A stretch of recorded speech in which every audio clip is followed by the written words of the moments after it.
Now, in the days that followed the kidnapping of schoolgirls in Chibok, frenetic journalism ensued the world over. TV stations and newspapers from the United States to the United Kingdom followed the story. For News Central's Afua Hagan looks at the international coverage of the kidnapping.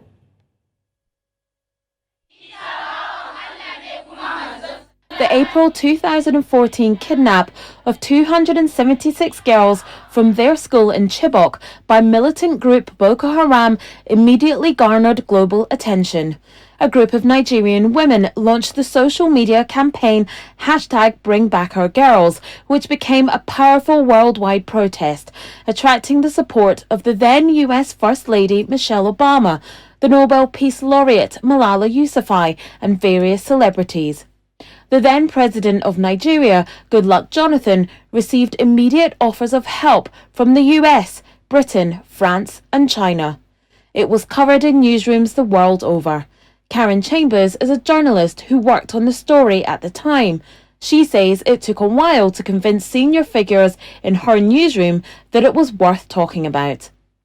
Myself and some other women in the newsroom were encouraging essentially the male journalists, those who are in charge, to really take this seriously. And when I looked at other Western media coverage of the story, as a woman, I have to say I was horrified, because there just wasn't enough emphasis put on the fact that these were missing children.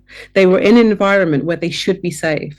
They were in a school and they'd been taken by militants, and it was seen as, well, that's the end of that. And it's like, no, we need to start talking about this. But whilst the coverage was necessary to highlight the plight of these 276 girls, it was a double-edged sword. The Western media viewed the kidnap of young women at school through the lens of gender-based violence and denial of education, rather than the lens of growing insecurity and banditry in Nigeria. The Chibok kidnapping happened during a period in which world leaders were focused on assaults on female education in Afghanistan, Pakistan, Syria and Iraq. This kidnapping fit that narrative, as does the group's name, which literally means Western education is forbidden. Anything else was written off. It made a superstar out of Boko Haram leader Abubakar Shekau, who was once just a fringe figure. It solidified the Boko Haram global brand, who thrived on the headlines. Looking back now, Chambers says Boko Haram became the story rather than the kidnapped girls. They were seen as the new kids on the block. They were seen as perhaps the new ISIS, the new Al-Shabaab, and all of a sudden there was a hunt from Western media to find out who are they, what are they about, and what do they stand for.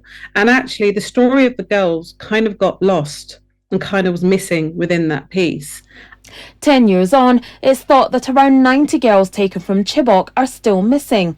The world's media have moved on, but in the meantime, banditry and kidnapping continues.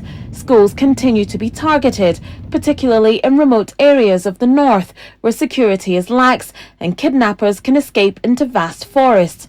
More than 1,500 school children have been abducted since 2014.